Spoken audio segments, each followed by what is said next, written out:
Le jour n'était pas encore levé qu'elles étaient déjà fin prêtes pour le grand voyage. Le grand voyage vers Notre-Dame, où elles vont sonner pour plusieurs siècles.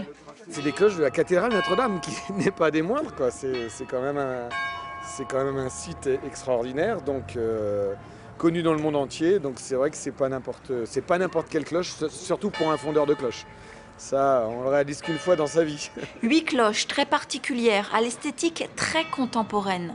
C'est la première fois qu'on les voit toutes ensemble, dévoilées au public, et qu'on les voit dans l'ordre, de la plus petite à la plus grande. Même pour moi, c'est la première fois. On n'avait jamais pu jusqu'à présent, dans l'atelier de la fonderie, les mettre comme cela, puisque ça fait un énorme... ça prend beaucoup de place. Avant de partir, la cloche Étienne a eu le droit de sonner une fois pour Villedieu et ses habitants. Il y a une grande émotion, il y a une grande joie, on est dans une étape critique du projet. Ces cloches, elles partent de la fonderie, elles vont arriver à Notre-Dame.